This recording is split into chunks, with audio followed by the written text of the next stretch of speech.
Miss అయిన cinema దేన్నైనా టీవీలో చూసినా నాకు రిజిస్టర్ అవ్వదు. ఆ ఏజ్ లో ఆ జోక్స్ అర్థమయ్యా? అవ్వలేదు.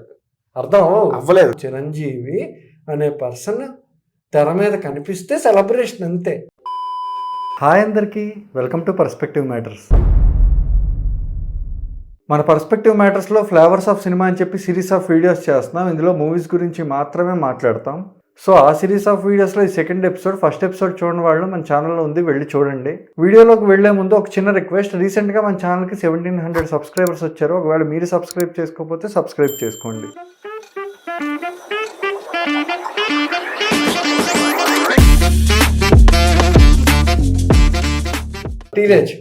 టెన్త్ క్లియర్ అయిపోయింది, మనకి మ్యాథ్స్ 100 అవ్వడం వస్తుంది, ఫుల్ హల్చల్ అవుతుంది. మా వీధిలో మంచి కుర్రాడు అన్నారు, వచ్చారు, పొగడారు, అయిపోయింది. మా డాడీ తీసుకోరా 100 తీసుకో అని చెప్పేసి వెళ్ళంటే నేను సినిమాకి వెళ్తాను. ఏ సినిమాకి వెళ్తారా అంటే గోకుల్ థియేటర్ లో స్పైడర్ మ్యాన్ 3 తెలుగులో మనకి సినిమాకి టికెట్ తీసుకోవడం రాదు, ఎలా వెళ్ళాలో తెలియదు.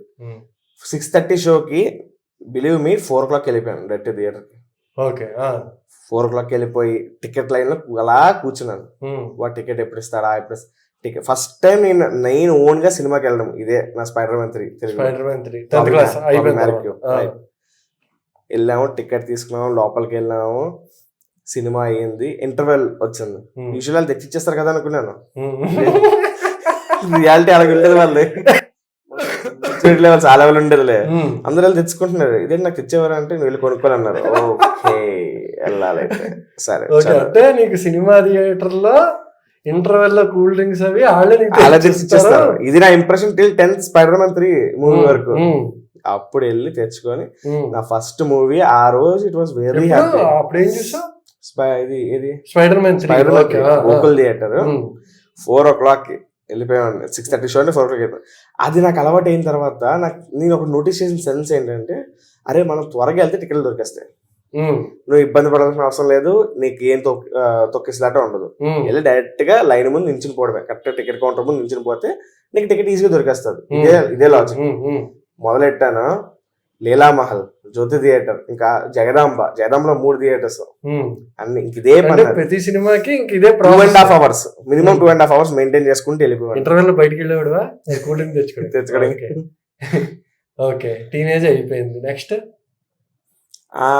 నెక్స్ట్ నేను మా మదర్ తో వెళ్ళిన సినిమా అయితే మాత్రం ఆడవారి మాటలకు అర్థాలే వేరులే, వెంకటేష్ గారి మూవీ.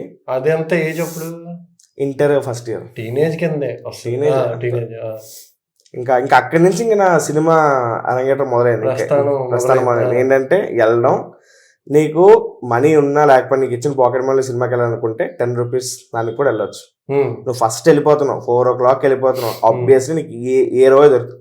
నీకు గుర్తుందా ఇప్పుడు అంటే మొత్తం ఏ నుంచి అలా కాదు, అది 10 rupees టికెట్లకి, మిగతా బాల్కనీ కొంచెం ఓకే. మనం 10 rupees టికెట్ వెళ్ళడం ఫస్ట్ మనకు దొరుకుతుంది. ఆబ్వియస్లీ నీట్ గా రోకి వెళ్ళిపోయి పైన కూర్చోవడం. ద్రోణ ఇంకా చెప్పుకుంటూ పోతే ఇంటర్మీడియట్ ఫస్ట్ ఇయర్ సెలవుల్లో అనుకుంటా కదా. రైట్ ద్రోణ. అప్పుడు ద్రోణ సినిమా చూసిన తర్వాత నితిన్ గారు ద్రోణ హైప్ ఏంటి అనుకున్నా. 8 pack తీసి ద్రోణ మూవీ తీసిన director Puri Jagannadh assistant. So దాని వల్ల దానికి hype. Puri Jagannadh assistant movie తీస్తున్నాడంటే ఇంకా పూరి జగన్నాథ్ రేంజ్ ఉంటది. అండ్ మన కాంట్రవర్సీ ఒకటి, ఆయన 8 pack తీసాడు నితిన్ గారు ఆ టైంలో. ఓకే, ఫస్ట్ ద్రోణకే. ఇంకా ఆ తర్వాత ఇంకా మనకి ఏ సినిమాకి ఆగేది లేదు. కంటిన్యూస్ గా ఏ మూవీ దొరికితే ఆ మూవీకి టైం దొరికితే కరెక్ట్ గా సండే వచ్చింది అనుకో, పర్మిషన్ అడగడం. Same process. హాస్టల్లో ఉండేవాడు? లేదు, ఇంట్లోనే ఉండేవాడిని. ఓకే, ఇంట్లోనే పర్మిషన్ అంతే. నాకు పాకెట్ మనీ ఇస్తారా, పాకెట్ మనీ స్లోగా ఖర్చు పెట్టుకుంటూ ఇంత మిగిలింది నేను సినిమాకి వెళ్ళిపోవాలి. ఓకే, అంతే. యూజువల్ వస్తాం వైజాగ్ కాంప్లెక్స్ నుంచి ఇంటి వరకు నడుచుకుంటూ వస్తాను. ఆ వచ్చేదాన్ని ఏవో పోస్టులు అంటిస్తారు కదా అప్పట్లో, ఇలాగా ఆ పోస్ట్ చూస్తాను. ఓకే, ఈ సినిమా పేరు బాగుంది, ఏదో బాగుంది, సరే చూడాలి, వెళ్ళిన తర్వాత అప్పుడు నోటీస్ ఓకే హీరో హీరోయిన్. నాకు టీనేజ్ వరకు కూడా హీరో హీరోయినే. అదేలే, డైరెక్టర్ నాలెడ్జ్ లేదు మనకు అప్పట్లో. నాకు నిజంగా నాలెడ్జ్ ఎప్పుడు వచ్చింది అంటే 2006 పోక్రీ మూవీకి వచ్చింది. 2006 అంటే ద్రోణ కన్నా ముందు. రైట్. అప్పుడు నాకు క్లారిటీ వచ్చింది ఏంటంటే ఓకే వీడు డైరెక్టర్, ఒక డైరెక్టర్ కూడా ఉంటాడు సినిమాకి, యాక్చువల్లీ ఆయన ఇంపార్టెంట్. యాక్చువల్లీ ఏంటంటే ఒక టైంలో హీరోయే ఇంకా సినిమాకి, ఇప్పటికీ అదేలే మనోడు ఫాలో అయ్యేది హీరోనే, కానీ డైరెక్టర్ నేమ్స్ అంటే డైరెక్టర్ అనేవాడు ఒకటి సినిమాకి ఉంటాడు, వాడిని చూసి కూడా సినిమాకి వెళ్ళాలి అనే నాలెడ్జ్ మన మిలీనియల్ అంటే 90s లో పుట్టిన వాళ్ళకి ఎప్పుడంటే స్టార్ట్ చేసిన 3 డైరెక్టర్ల పేర్లు చెప్తా. వివి వినాయక్, పూరి జగన్నాథ్, రాజమౌళి. వివి వినాయక్, పూరి, వీళ్ళ 3 వల్ల డైరెక్టర్ అనేవాడు ఉంటాడు, ఈ సినిమాకి మనం వెళ్ళాలి. ఎందుకంటే వివి వినాయక్ ఆది పీక్, పూరి జగన్నాథ్ ఇంకో పక్క ఏంటంటే ఏలేస్తున్నాడు అనమాట చిన్న హీరోతో, చిన్న అంటే ఈడియట్, ఇట్లు శ్రావణి సుబ్రహ్మణ్యం వరుస కొట్టుకుంటూ వెళ్ళిపోతున్నాడు, బద్రి ఇలాగా. ఇంకో పక్క ఏంటంటే రాజమౌళి సింహాద్రి కమర్షియల్ సినిమా మొత్తం ఏలేస్తాడు, ఇండస్ట్రీ హిట్లు పడుతున్నాడు. సో అలాగా నీకు డైరెక్టర్ అనేవాడు ఒకడు ఉంటాడు, వాడు కూడా ఇంపార్టెంటే సినిమాకి. బేసిక్గా ఇప్పుడు మనకు అర్థమైంది ఏంటి, డైరెక్టరే ఇంపార్టెంట్ అని, కానీ అప్పుడు ఏంటంటే డైరెక్టర్ వాడు ఉంటాడు, ఆడు కూడా ఇంపార్టెంట్. ఇంకా నాకు ఎలా అంటే నేను తెలుగు మీడియం, సో నాకు డైరెక్టర్ వేరు, దర్శకుడు వేరు, ప్రొడ్యూసర్ వేరు, నిర్మాత వేరు, ఈయన నలుగురు మనుషులు అనుకునేవాడిని. సో నేను ఎలా బండ గుర్తు పెట్టుకుని తర్వాత తెలిసింది ఒకడే అని. అప్పుడు ఎలా బండ గుర్తు పెట్టుకున్నా అంటే డైరెక్టర్, దర్శకుడు ఈ రెండింటినీ ఇంగ్లీష్ లో రాస్తే 2 డీతోనే స్టార్ట్ అవుతాయి. సో డైరెక్టర్ అనేవాడే దర్శకుడు. సో అలా గుర్తు పెట్టుకుని ఇంకా అలా అక్కడి నుంచి అలా ఫాలో అయ్యా. అండ్ ప్రొడ్యూసర్, నిర్మాత అనేది కూడా చాలా రోజులు కన్ఫ్యూజన్ ఉండేది నాకు. బట్ అదంతా కాకపోతే ఇప్పుడు ప్రొడ్యూసర్కి వాల్యూ లేదు. కాకపోతే అప్పుడు ప్రొడ్యూసర్ల కంటే ఒక స్టేజ్ వరకు అశ్విని దత్ మూవీ అంటే ఒక స్టాండర్డ్స్, కానీ ప్రొడ్యూసర్ కూడా వాల్యూ తీసుకొచ్చిన, అంటే మన జనరేషన్లో ప్రొడ్యూసర్స్కి కూడా వాల్యూ తెచ్చిన పర్సన్ ఎవరు అంటే దిల్ రాజు. నీకు ఎలా అంటే దిల్ రాజు సినిమా తీసాడు, దిల్ రాజు సినిమా అంటే వెళ్ళిపోవాలి ఇంకంతే, శ్రీ వెంకటేశ్వర క్రియేషన్స్ అని చూసావంటే ఆ సినిమా హిట్. ఒక్క మొన్న తప్పితే వరుస కొట్టుకుంటూ వెళ్ళాడు అనమాట. సో మామూలు కాదు ఇది. సో టీనేజ్ అయిపోయింది. ఇప్పుడు నీకు చిన్నప్పుడు ఎప్పుడైనా సరే మామూలు టీవీ చూసేటప్పుడు ఈ సినిమాలో ఈయన చంపేస్తారు విలన్ని, మళ్ళీ ఛానల్ మార్చగానే ఇంకో దగ్గరకు వస్తాడు అదే పర్సన్, ఎప్పుడైనా నాకు అనిపించిందా నాన్న ఈయన చనిపోయారు కదా మళ్ళీ ఎందుకు వచ్చారని? లేదు. అంటే ఎందుకు నాకు అలా అనిపించలేదు అంటే చాలా చిన్నప్పటి నుంచే నాకు only source of entertainment cinema theatre, TV కూడా కాదు, సినిమా థియేటరే. మా ఇంట్లో ఏంటంటే డైనోరా టీవీ ఉండేది. అంటే I'm not a too old person, but ఇంట్లో వస్తువులు టూ ఓల్డ్. డైనోరా డోర్స్ ఉంటాయి అనమాట దానికి, వుడెన్ డోర్స్. సో మా TV wooden TV, wooden black and white TV అనమాట. సో యాంటనా, ఇంకా యాంటనా అటు ఇటు తిప్పి వచ్చిందా రాలేదా వచ్చిన దగ్గర పెట్టుకోవాలి. సో అక్కడ ఏంటంటే నీకు DD8, DD1 2 ఛానల్. DD1లో ఏంటంటే హిందీ మొత్తం, DD8 తెలుగు. దాన్ని ఇప్పుడు సప్తగిరి అని చెప్పి సంథింగ్ ఏదో చేశారు కదా. సో DD1లో ఏంటంటే ఎవ్రీ ఫ్రైడే సాటర్డే నీకు హిందీ మూవీస్ వేసేవారు. కుచ్ కుచ్ హోతా హై, బడే మియా చోటే మియా, ఇలాంటి సినిమాలు అనమాట, ఓల్డ్ హిందీవి. ఈవెన్ మన యానిమల్ విలన్ సన్నీ డియోల్ ఉన్నారు కదా, Bobby Deol. So Bobby Deol first act చేసిన మూవీ బిచ్చు అనే ఒక సినిమా ఉంటుంది, రాణి ముఖర్జీ హీరోయిన్. అది కూడా అప్పుడు నేను టీవీలో చూసాను. బార్డర్, ఇంకా ఇలా చాలా మూవీస్. అలాగా అప్పటి నుంచే నాకు ఏంటంటే సినిమాగా చూడడం అలవాటు. కాకపోతే నాలో ఉన్న చైల్డిష్ క్వాలిటీ ఏంటి, నాకు ఎలా అనిపించేది అంటే నాకు సినిమా అయితే చాలు.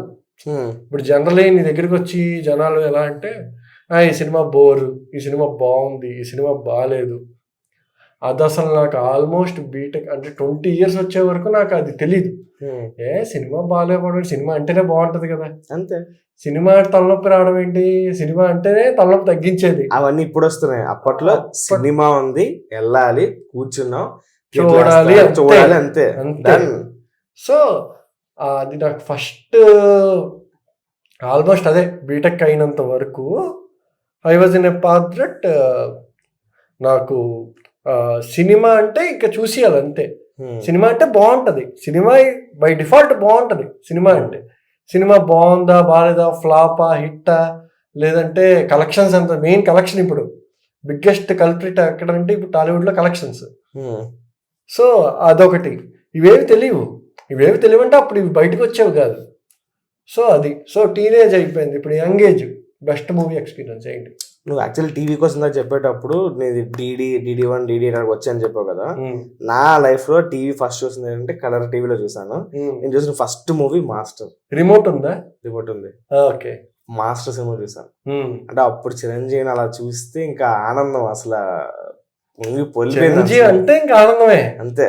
అంటే ఆ సినిమాలో సాంగ్స్, ఆయన స్టెప్స్, అసలు అందులో చిరంజీవి సాంగ్ కూడా పాడతారు. నాకు ఇంకా గుర్తుంది అసలు. ఇంకా అదే సినిమా నేను చూసానని. అంటే డాడీ అప్పుడు ఉంటది కదా రిక్షా లాక్కొని అది వస్తారనమాట. అంటే ఒక రిక్షా పెట్టుకొని కొత్త టీవీ కొన్నారు డైరెక్ట్ గా బయట నుంచి తెచ్చి సెటప్.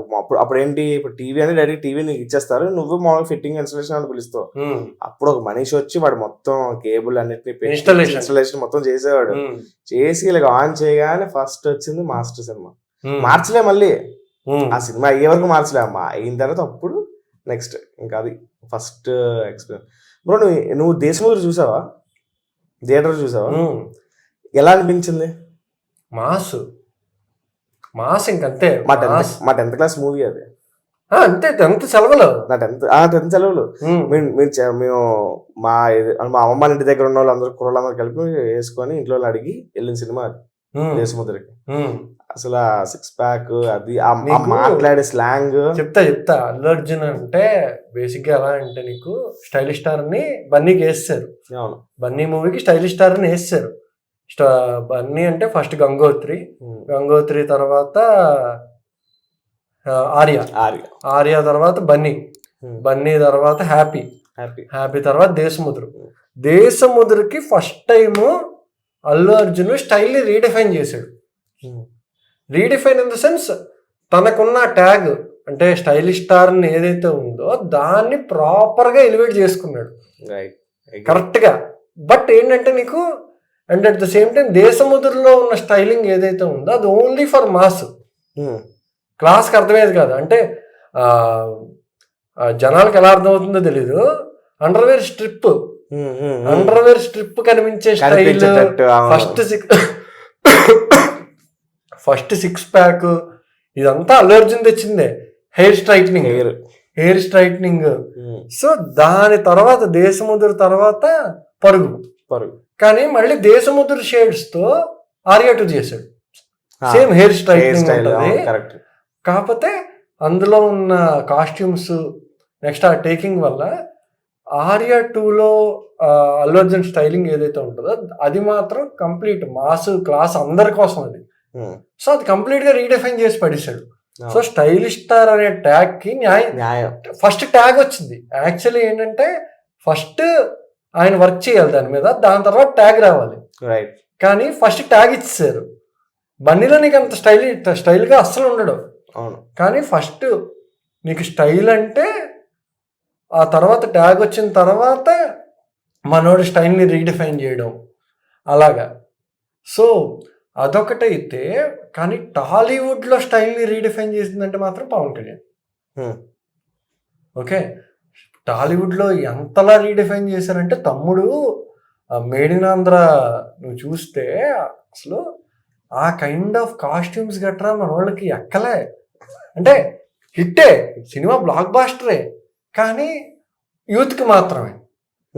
ఇప్పుడు ఒక 35 ఆ టైంలో, అంటే 1996, 98 ఆ టైంలో ఒక 40 ఏజ్డ్ 45 ఏజ్డ్ పర్సన్కి తమ్ముడు నచ్చేది కాదు. ఏంద్రా వీడు చిరంజీవి తమ్ముడు అంటాడు, మళ్ళీ అర్ధటంగా బట్టలు వేసుకుంటే ఇలాగా. కానీ యూత్కి పిచ్చి పిచ్చిగా ఎక్కింది. యూత్కి పిచ్చి పిచ్చిగా ఎక్కింది. ఆ తర్వాత తమ్ముడు తర్వాత బద్రి, ఇంకా ఖుషీకి అయితే కంప్లీట్గా రీడిఫైన్ చేసి పడేసాడు. అంటే గ్యాప్ టీషర్ట్స్ కానీ ఇవన్నీ మనకేం తెలియవు, బ్రాండ్స్ తెలియవు అప్పట్లో. టాలీవుడ్ కి బ్రాండ్స్ తెలియవు. ఆ టైంలోనే బ్రాండ్స్ ఇంట్రడ్యూస్ చేసింది పవన్ కళ్యాణ్. అసలు ఆయన రీడిఫైన్ చేసినట్టు స్టైల్ని రీడిఫైన్ చేశాడు. స్టైల్ని ఫాలో అయ్యింది బన్నీ, కానీ స్టైల్ని అసలు ఇంట్రడక్షన్ ఇవ్వడమే స్టైల్ కంటే మాత్రం విత్ బ్రాండ్స్ అన్నమాట, విత్ బ్రాండ్స్. పవన్ కళ్యాణ్ గారు. పవన్ కళ్యాణ్ గారు. ఆ తర్వాత మళ్ళీ అంత స్టైల్ ని రీడిఫైన్ చేసింది ఎవరు అంటే ప్రభాస్, బుజ్జిగాడి నుంచి. బుజ్జిగాడు, అవును. నేను ఈనాడు బుక్ లో అది చాలా మేక్ ఓవర్ తెలుసు అసలు. తన ప్రీవియస్ మూవీ నుంచి యోగి అసలు యోగి అసలు ఎవరు ఎక్స్పెక్ట్ చేయలే. బేసిక్ గా నేను ఈనాడు ఆదివారం బుక్ ఉంటుంది కదా, అందులో చదివా ఒక ఆర్టికల్ అరౌండ్ 12 years బ్యాక్. ఏంటంటే దాన్ని ఏమంటారు, యోగికి బుజ్జిగాడికి మధ్యలో తన ఫ్రెండ్స్ని వేసుకొని ప్రభాస్ అలా వెళ్ళిపోయాడంట వరల్డ్ టూర్. వరల్డ్ టూర్ వెళ్ళి వరల్డ్లో ఉన్న స్టైలింగ్స్ అంటే డిఫరెంట్ బ్రాండ్స్, అంటే ఏ సీజన్లో ఎలాంటి బట్టలు వేసుకోవాలి, లేదా హీరోస్కి ఎలాంటి వాడతారు, డిఫరెంట్ అంటే మిగిలిన ఇండస్ట్రీస్లో వాడే బట్టలు కానీ ఇవన్నీ ఎక్స్ప్లోర్ చేశారు. ఎక్స్ప్లోర్ చేయడం వల్ల నీకు యోగి వరకు స్టైలింగ్ ఉండదు అసలు. ప్రభాస్కి అసలు స్టైలింగ్ అనేది ఉండదు ఏమి, జస్ట్ ఏంటంటే ర్యాండమ్గా టైలర్ కుట్టిన బట్టలు వేసుకున్నట్టు ఉంటుంది. అంటే ఈవెన్ దో రోల్ మంచిదైనా కూడా, అంటే ఇప్పుడు రోల్ డబ్బున్నోడు రోల్ అయినా డబ్బు లేనోడు రోల్ అయినా ఎలాంటిదైనా కూడా ఏమి ఉండదు. ఫస్ట్ టైం స్టైలింగ్ వచ్చింది నార్మల్ పర్సన్ కింద అప్పటి వరకు ఉండేవాడు. బుజ్జిగారి దగ్గర నుంచి ప్రభాస్ గారు అయితే మాత్రం అసలు ఆ మేక్ ఓవర్ పాత సినిమాకి దీనికి ఉండదు. నువ్వు యోగి మిగతా బాత్సమ్ ఈశ్వర్ ఇవన్నీ చూడు, యోగి తర్వాత కదా బుజ్జిగాడు. యోగి తర్వాత ఈ ముందని ఎలా ఉంటాయి నార్మల్. ఇప్పుడు నువ్వు ఎలా బట్టలు వేసుకుని బయటకు వెళ్తావు, అంతే నార్మల్ కామన్ పర్సన్ ఎలాగెళ్తాడు అన్నట్టే ఉన్నారు ఆయన. కానీ బుజ్జిగాడిలో మాత్రం అసలు ఆ డిఫరెన్స్, ఆ డైలాగ్ డెలివరీ నరాలు లాగేసుకుందామా అని. బుజ్జిగాడు అయితే అసలు ఆ ఇంటర్వెల్ బ్లాక్ దగ్గర డైలాగ్ అయితే అసలు ఇంకా మాటలు లేవు ఇంటర్వెల్. ఫ్యాక్ట్ ఏంటంటే బుజ్జిగాడి సినిమా పోయింది తెలుసు, యాక్సెప్ట్ చేయడం మన వాళ్ళు తెలుసు. మా ఫ్రెండ్ ప్రభాస్ ఫ్యాన్, ఆల్మోస్ట్ మేమే 4 సార్లు చూసాం సినిమా థియేటర్లో. ఆల్రెడీ ఇది కాలేజ్ బంక్ కొట్టి, అప్పుడు మనకి ఎంసెట్ ఇవన్నీ ఫుల్ ఎగిరిపోయాయి. ఓన్లీ ఐపీ చదివిస్తాం, ఫుల్ అయిపోయింది. సినిమా ఏదైనా దిగితే వెళ్ళిపోదాం, వెళ్తాం. నా బ్యాడ్ లక్ ఏంటంటే మా ఊళ్ళందరూ అందరూ బయటకు వెళ్తాం, మా సార్కి ఎందుకు నేనే కనబడతాను. ఈడే గ్యాంగ్ లీడర్, ఏమయ్యా అల్లిపురం డాన్ ఏం సంగతి అని అడుగుతారు. సార్ నాకు అది సినిమా లేదు సార్, నేను ఎప్పుడు ఆడి తీసుకెళ్ళినా కూడా నన్ను అనేవారు. అంతే కదా, ఒకసారి దొరికిపోతే. ఇప్పుడు ఒక గ్యాంగ్ ఉంది, ఆ గ్యాంగ్ ని కంట్రోల్ చేయాలంటే గ్యాంగ్ మొత్తాన్ని కొట్టరు, గ్యాంగ్ లో ఒకరిని కొడతారు, ఆ మిగిలిన గ్యాంగ్ కంట్రోల్ అవుద్ది. మనకి జోష్ సినిమాలో ఉంటాడు ఈ డైలాగ్, ముందు ఎవడు ముందుకు వస్తాడో ఆడికి దెబ్బ పెడితే మిగిలిన వాళ్ళందరూ వెనక్కి వెళ్ళిపోతారని. బాగుంది. ఆ తర్వాత యంగేజ్, అంటే ఈ లాస్ట్ 10 years లో బెస్ట్ మూవీ ఎక్స్పీరియన్స్. మాకు ఒక లెవెల్ ఆఫ్ ఎక్స్పీరియన్స్ కింద అయితే ఫస్ట్ స్టార్ట్ చేశాను కదా పిల్ల జమీందార్. అది ఎందుకు ఎక్స్పీరియన్స్ చెప్తానంటే, పిల్ల జమీందార్ కూడా టీనేజేగా, వీ హ్యావ్ ఇంజనీరింగ్ కదా, 19 వరకు టీనేజ్. సో అదేంటంటే ఒక వింగ్ మొత్తం బుక్ చేసుకున్నాం, అంటే నేనే ఇనిషియేట్ చేశాను. అంటే అది నాకు చాలా ప్రౌడ్ ఫీలింగ్ అనమాట. క్లాస్ మొత్తం మాస్ బంక్, అసలు ఆ సెక్షన్ ఎవ్వరు లేడు ఆ రోజు. కానీ ఒక్కటైతే ఇప్పటికీ చెప్తున్నా, హీరో నాని అంటే పిల్ల జమీందార్ ముందు, పిల్ల జమీందార్ తర్వాత. నీకు ఇప్పటికీ నేను మొన్న రీసెంట్గా మేము గోవా ట్రిప్ వెళ్ళాం, వెళ్తున్నప్పుడు ఒకసారి వేసా పిల్ల జమీందార్ కారులో, మళ్ళీ రిటర్న్ వస్తున్నప్పుడు ఒకసారి వేసా పిల్ల జమీందారు. నీకు ఎన్నిసార్లు చూస్తావు బోర్ కొట్టదు, ఎన్నిసార్లు అయినా నువ్వు కనెక్ట్ అయిపోతావు అనమాట. All kind of emotions. అంటే నాని ఎంత చేయగలడో, హీరో నాని ఎంత చేయగలడో అంత స్టఫ్ ఉంటుంది ఆ సినిమాలో. కామెడీ చేస్తాడు, కోపం చేస్తాడు, చిరాకు చేస్తాడు, ఫైట్స్ చేస్తాడు, ఎమోషన్ చేస్తాడు, ఇంకా చెయ్యందంటే ఏమి ఉండదు. అన్ని క్రాఫ్ట్స్ టచ్ చేసి అన్ని కైండ్ ఆఫ్ ఎమోషన్స్ ఉంటాయి. మూవీ కామెడీకి మాత్రం ఎవ్వరు కూడా మీ సీట్లో కూర్చోలేదు. ఒక వింగ్ మాస్ బంక్ కొట్టించి తీసుకెళ్లి అందులో అలాంటి సినిమా చూపించామంటే ఇంకా అసలు మనకి హవా వేరే. అరే నెక్స్ట్ టైం సినిమా చెప్తారంటే వెళ్ళిపోతాం. అప్పట్లో ఏంటంటే, అప్పట్లో కాదు, ఈవెన్ ఆఫ్టర్ 2015 వరకు సినిమా టికెట్లు సెట్ చేస్తే ఆడి హీరో, ఆడి గాడ్ అనమాట. ఇంకా నాకు మగధీర టికెట్లు దొరకలే. అక్కడ ఒక తెలిసిన బార్బర్ షాప్ ఒక అన్నని అడిగితే, అన్న నాకు టికెట్లు కావాలి, అది ఇది అని బతిమాలితే 3 రోజులు బతిమాలితే అప్పుడు 7th day ఎప్పుడో ఇచ్చాడు, వెళ్ళి బాబు అని చెప్పేసి. ఆ లెవెల్ ఉండేది. అప్పుడు నువ్వు టికెట్ తెచ్చావు, నువ్వు టికెట్ సెటప్ చేసావు ఆ టైం అంతా. అంటే ఇక్కడ ఈ బుక్ మై షో వచ్చి మొత్తం టేక్ ఓవర్ చేయక ముందు ఆలే గొప్ప. అలా టికెట్లు తెస్తున్నాడంటే అలాంటి మంచి ఇన్ఫ్లుయెన్స్ ఉందిరా మావాడు అసలు ఇన్ఫ్లుయెన్స్ మామూలు కాదు. మామూలు కాదు అసలు. అలా సినిమా టికెట్ తెచ్చాడు నీకు అర్థం కావట్లేదు, ఆడు ఎవరో ఎలాగ ఉంటున్నాడు, ఏం మాట్లాడతాం రా అన్నను వాళ్ళు మాట్లాడగలరా అన్నంటాం ఫస్ట్ అండి. అంతే. సినిమా అలాగో చూస్తే అయిపోయింది, బట్ సినిమా థియేటర్లో ఉన్నాం, అది హ్యాపీ.